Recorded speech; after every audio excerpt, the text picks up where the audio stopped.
Bé, ens tornem a trobar aquí en els nostres vídeos d'Història de la Filosofia i concretament el que farem avui serà començar a explicar l'últim gran filòsof que entra a selectivitat, que és Friedrich Nietzsche, i que sens dubte no us deixarà indiferent. És a dir, és un autor realment que trenca amb tot el que havíem vist fins ara i per tant és un filòsof diferent, és un filòsof diríem que t'arriba a convèncer, arriba a entrar en el teu interior i fins al punt de canviar, de fer-te canviar la vida, de fer-te canviar la visió del món, la cosmovisió que tenim cadascú de nosaltres. Abans de començar a explicar Nietzsche farem una breu referència a un filòsof alemany anterior a Nietzsche, que és Arthur Schopenhauer. És un autor que neix al 1788 i mor a 1860, per tant viu els últims anys del segle XVIII i tota la primera meitat del segle XIX. És un filòsof que és un precedent de Nietzsche, sobretot a la primera època, després Nietzsche s'anirà separant de la seva influència. És un autor que escriu un llibre que va tenir molta influència al segle XIX. L'any 1819 apareix El món com a voluntat i representació. És el llibre més important de Schopenhauer i és un llibre en el qual planteja que en la realitat podem parlar de dos principis. Per una banda la voluntat i per altra banda la representació. La voluntat seria la cosa en si de Kant, en el sentit de Kant, és a dir, la realitat tal com és voluntat. Aquesta voluntat és un principi irracional, és com una mena de força cega, és com una mena, diríem, d'element que no es deixa reduir a la racionalitat. I, per tant, el món és desig, podríem dir, el món és voluntat, el món és, per tant, aquesta realitat indefinida o aquesta realitat que no es pot ajustar a la raó. Clarament, Schopenhauer s'enfronta a Hegel, va coincidir, feien classe a la mateixa hora, normalment Hegel, les classes plenes de gent, i en el seu cas no tenia tant d'èxit. Això, doncs, crea una animadversió de Schopenhauer envers Hegel i a la influència que suposa Hegel en aquell moment a la filosofia alemanya. Schopenhauer parla, per tant, de la voluntat com a principi cec, com a voluntat cega, aquesta seria la cosa en si, i per altra banda tenim la representació, que seria el fenomen, la realitat tal com se'ns apareix, en el sentit d'aparença, en el sentit, diríem, més platònic del terme de l'aparença tal com apareix el mite de la cova, el mite de la caverna. És a dir, el món és aparença, el món es presenta d'una determinada forma, però al darrere hi ha la voluntat, al darrere hi ha aquesta força cega. La vida és dolor, de fet diríem que la vida es mou entre el dolor i el tedi, entre el dolor i l'avorriment. La vida, per tant, no deixa lloc per al plaer, no deixa lloc per als bons moments, i això dona lloc a una teoria pessimista, profundament pessimista. De fet, Schopenhauer segurament és el filòsof pessimista per excel·lència. I d'aquesta situació, d'aquest pessimisme vital, d'aquesta angoixa per l'existència, només es pot sortir. Bé, hi ha diferents formes, diferents vies de sortir, la via segurament més privilegiada és a través de la bellesa, a través de l'art. A través de l'art podem sortir d'aquesta, diríem, vida, aquesta vall de llàgrimes, aquesta vida terrible amb la qual ens enfrontem. Per això, Schopenhauer diríem que defensa una filosofia irracionalista, una filosofia basada en l'instint, una filosofia basada en aquesta voluntat cega. Aquesta serà una visió que heretarà Nietzsche. Schopenhauer, que va ser traductor d'algunes obres importants de la literatura castellana del barroc, Calderón de la Barca o Baltasar Gracián, ens parla de la vida com un teatre. La vida és un teatre en el qual cadascú representa el seu paper. Molt bé, això ens serveix com a presentació, com a precedent de Friedrich Nietzsche. Nietzsche és un autor que neix a Rocken l'any 1844, era fill d'un pastor protestant, diríem l'equivalent al capellà del catolicisme, però amb la religió protestant. De molt petit era una persona molt devota, molt creient, Nietzsche, fins al punt que va començar estudis de teologia, però finalment es va dedicar a la filologia clàssica. És a dir, Nietzsche és un filòleg de professió, per tant dedicat a la llengua i la literatura clàssiques i concretament especialitzat en l'antiga Grècia. A la seva època de joventut va rebre una clara influència de Schopenhauer i de Wagner, del filòsof Schopenhauer i del músic Wagner. El 1869 accedeix a la càtedra de Filologia Clàssica, es converteix en catedràtic de Filologia Clàssica. Va viure en diferents països, no només a Alemanya, també a Suïssa o Itàlia. L'any 1879 va haver de jubilar-se per malaltia, uns mals de caps i d'ulls realment terribles. Alguns diuen per culpa d'una malaltia de transmissió sexual, probablement una sífilis, i d'altres parlen d'una malaltia genètica, segurament heretada del seu pare, que va morir d'una malaltia cerebral. 1879 demana la jubilació per malaltia i el 1889, en un episodi molt conegut, perd les seves facultats mentals a la ciutat italiana de Turí, abraçant-se a un cavall i dient que sent compassió pel pobre animal. En aquell moment doncs, Nietzsche es torna boig i els últims anys viurà a cavall entre la casa amb la seva mare i la seva germana i en un psiquiàtric. Fins que mor a l'any 1900 a la ciutat de Weimar, a la ciutat alemanya de Weimar. Nietzsche es considera segurament l'últim filòsof del segle XIX o, podríem dir, i segurament no ens equivocaríem, el primer filòsof del segle XX. Aquesta és la seva gran influència. La seva obra té 3 períodes. El primer període, el període de joventut, o anomenat també període de l'ideal de l'artista tràgic. Aquí hi ha una clara influència de Schopenhauer i de Wagner, i una gran preocupació per l'estètica, una gran preocupació per l'art, i una gran preocupació per Grècia i per la tragèdia grega. D'aquí doncs, es deriva la seva primera gran obra, El naixement de la tragèdia, del 1872, una obra molt important, que marcarà segurament doncs, el que serà l'esdevenir de la seva filosofia, i el qual doncs, explicarem avui també una mica el que són els principis que defensa Nietzsche en aquesta obra. Altres textos d'aquest primer període són Sobre veritat i mentida en sentit extramoral, que per cert és un text que entra a selectivitat, un text molt bonic, que parla del concepte de veritat i el concepte de mentida i del coneixement i de fins a quin punt doncs, les paraules que nosaltres diem expressen la veritat i la realitat o no. Un altre dels textos d'aquest primer període són les consideracions intempestives. El segon període, anomenat període il·lustrat o de l'ideal de l'esperit lliure, aquí ens planteja un realisme lliure, sense prejudicis, revisa el concepte de veritat, un concepte que mai pot esdevenir universal, és a dir, està en contra de tots els dogmes, i de fet aquesta revisió del concepte de veritat és un concepte que també s'havia plantejat en època il·lustrada, però clarament això no vol dir que Nietzsche sigui un filòsof il·lustrat. De fet, podríem dir, fins i tot sense por equivocar-nos, que és un filòsof anti-il·lustrat. Les obres més importants d'aquest segon període són Humà massa humà, El viatger i la seva ombra, que està integrat en aquesta obra, Humà massa humà, Aurora i La Gaia ciència. I La Gaia ciència, segurament l'obra més important d'aquest període, en el qual es troba la primera formulació de la mort de Déu. La mort de Déu com un dels temes centrals del seu pensament. El tercer període està representat per la seva obra mestra, que no deixa de ser una paròdia de la Bíblia, no deixa de ser una Bíblia, diríem, al revés, que és Així parlar Zaratustra. És segurament un dels llibres de filosofia més ben escrits que s'han fet mai, i Nietzsche entra a formar part de la història de la literatura alemanya, i en el Zaratustra és on ens dona a conèixer el seu missatge fonamental, on parla de l'amor de Déu, de la voluntat de poder, del superhome i de l'etern retorn, i comença a introduir un tema que serà també habitual en el seu pensament posterior, que és la transvaloració de tots els valors.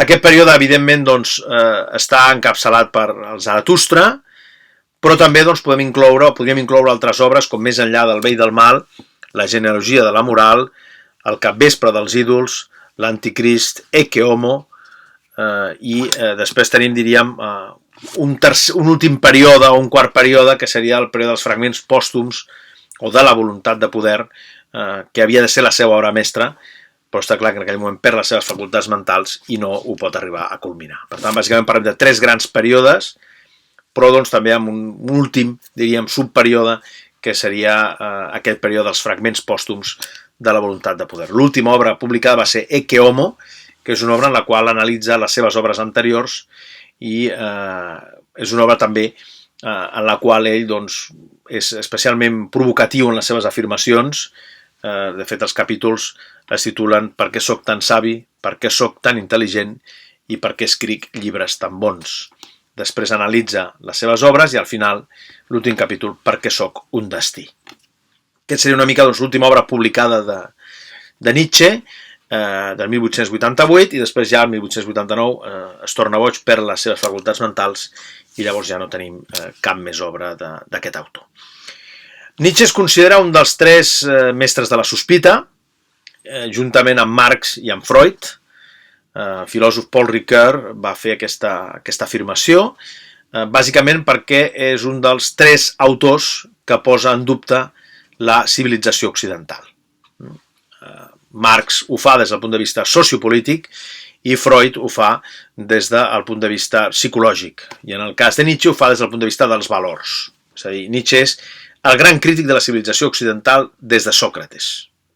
És a dir, a partir de Sòcrates, la civilització, doncs, segons ell, entra per un camí que no és el que hauria d'haver estat. I per tant, doncs, trobem una crisi que dura des de Sòcrates fins a Hegel, amb alguna interrupció o amb alguna pausa, però que, sens dubte, la crisi de la civilització occidental, aquesta decadència de la civilització occidental, que arribaria fins a la filosofia de Hegel com l'últim gran modern, no? L'últim idealista.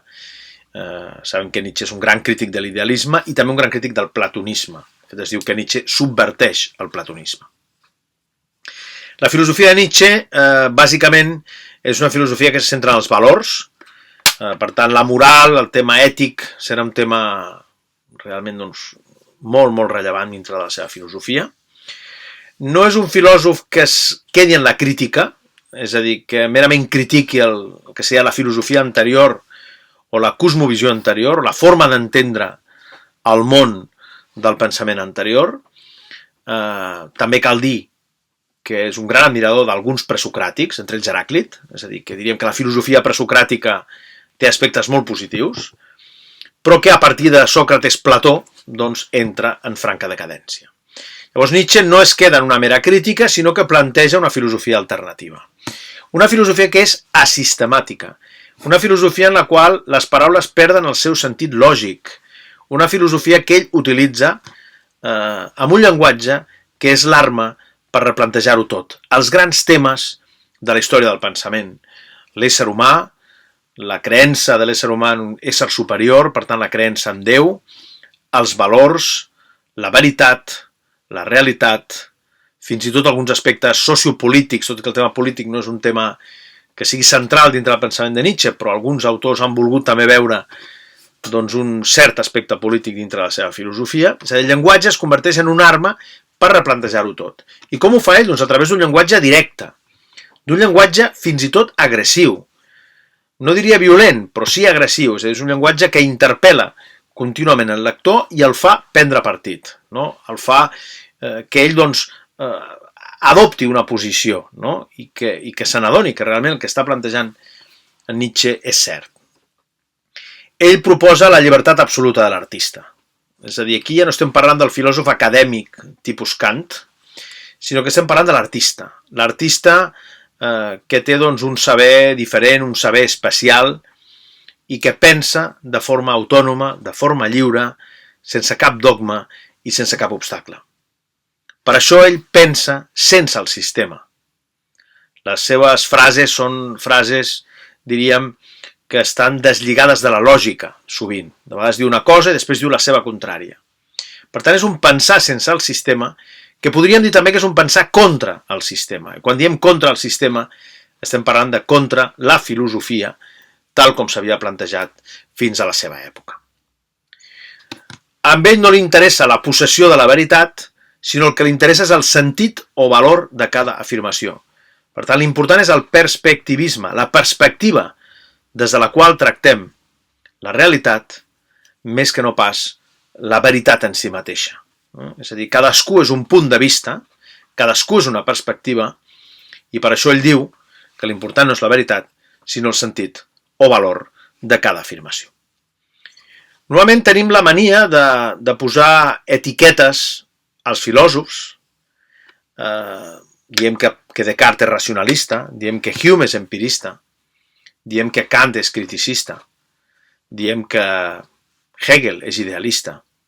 Què hauríem de dir de Nietzsche? Què hauríem de dir de Nietzsche? És a dir, de Nietzsche, posar etiquetes és molt complicat. Però de Nietzsche el que hauríem de dir, i no ens equivocaríem, és que és un filòsof vitalista. Un filòsof que reivindica la vida. La vida ha de ser viscuda en el seu grau màxim. La vida no com a moderació, sinó la vida com a immoderació. La manifestació del desig irracional. Per això us parlava abans, quan parlàvem de Schopenhauer, d'aquest aspecte irracionalista. Per això la filosofia és una interpretació que no s'acaba mai, és hermenèutica, diríem. La filosofia està interpretant-se contínuament. I el seu objectiu, l'objectiu de Nietzsche, no és altre que eliminar el reremons, el que en castellà s'anomena el trasmundo, o el que Plató anomenava el món intel·ligible. És a dir, eliminar aquells mons que han creat els humans pensant que són més perfectes que el món real. I quan diem això, diem, per exemple, el món intel·ligible, que ras i curt no existeix, i que Plató considera que és un món més autèntic que el món sensible, quan realment l'únic que hi ha és el món sensible. O, per exemple, quan parlem del cel, del cristianisme, que es col·loca com a realitat, diríem, superior a la realitat mundana, a la realitat corpòria. I diu Nietzsche, la realitat que existeix és la realitat corpòria. Per tant, eliminar aquest reremón, eliminar tots aquells mons que hem pensat que són més perfectes que el món real, quan realment l'únic món autèntic és el món d'aquí baix, no? El món dels cossos, no? El món de la realitat corpòria. Per això ell planteja una subversió del platonisme, és a dir, el platonisme s'ha de donar la volta. El món intel·ligible no és cert. El món intel·ligible ha de ser bandejat, ha de ser eliminat, ha de ser subvertit. I quin estil utilitza Nietzsche? La seva obra, doncs, un estil aforístic. Això és molt curiós, no? És un estil que, recordeu, a principi de curs parlàvem d'Heràclit. Diguem que Heràclit introduïa, de forma segurament involuntària, l'aforisme. L'aforisme com a fragment breu, amb una veritat molt profunda, o que conté una veritat molt profunda, i que doncs, expressa conceptualment alguna realitat.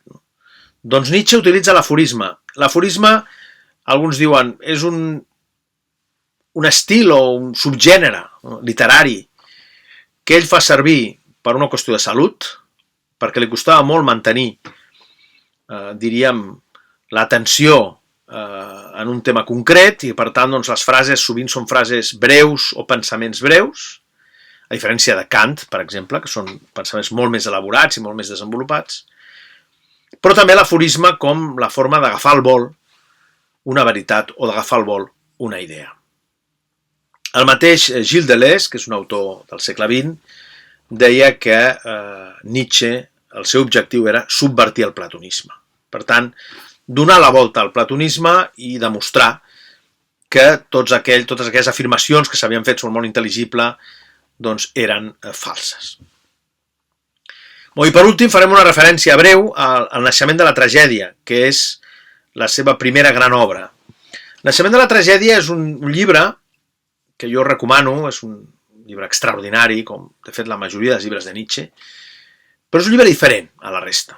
És un llibre en el qual està molt influït pels seus estudis filològics i fa una anàlisi del món grec. I el món grec, com l'hem estudiat habitualment? L'hem estudiat com el món de la racionalitat. No? Els que feu història de l'art, doncs quan parleu de l'art clàssic grec, parleu del cànon i parleu de Policlet, parleu doncs, de l'estructura, l'harmonia, la proporció. Per tant, el món grec ha passat a la història com el món de la racionalitat, el món de la filosofia, no? Per damunt dels instints. Doncs això és fals. Aquesta visió de Grècia és falsa. La visió de Grècia coincideix molt més amb la visió del que seria la tragèdia grega, que té com a origen les festes honorífiques del déu Dionís. Llavors aquestes festes honorífiques del déu Dionís, que és el déu del vi, que és el déu de la gresca, el déu de la borratxera, el déu de la pèrdua, de la moderació. Per tant, Sòcrates què havia fet? Doncs Sòcrates havia estat l'iniciador de la decadència, perquè és el que havia sotmès la vida a la raó. La raó s'havia col·locat per damunt de la vida. i la vida havia passat a un segon terme. Doncs Nietzsche el que vol és reivindicar la vida.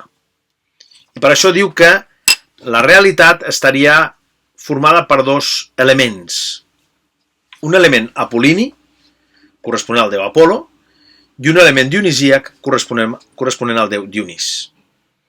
Què és l'element apol·lini? L'element apol·lini seria aquell món de somni que ens allibera del món real. Quan diem món de somni que ens allibera del món real, estem dient aquell món ideal que creem, que considerem que és més perfecte que el món real. Per tant, el món de les formes, de les línies. Això clarament ho veiem en l'art clàssic grec. No? I per altra banda tenim el món de les forces.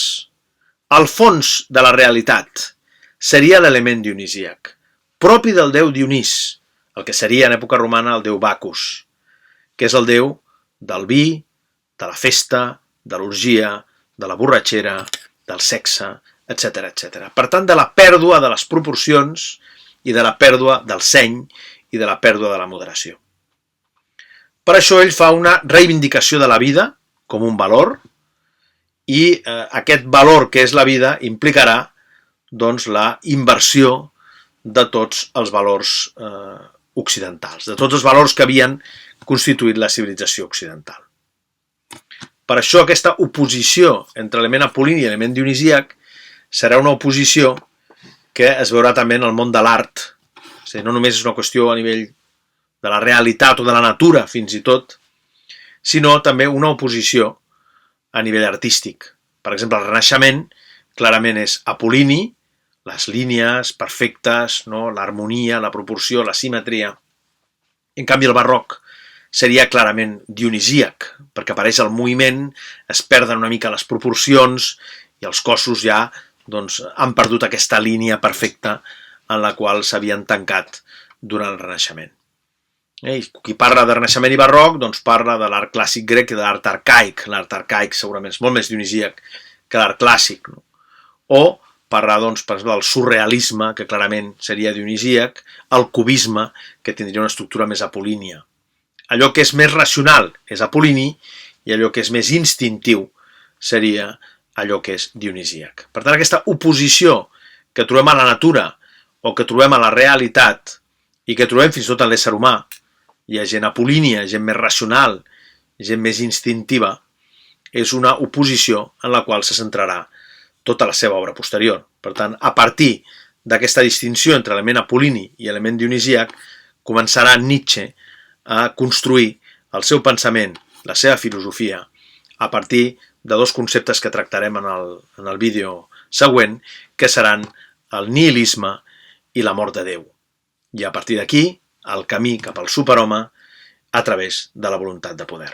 Però això serà en el següent vídeo, que us anticipo que serà molt interessant.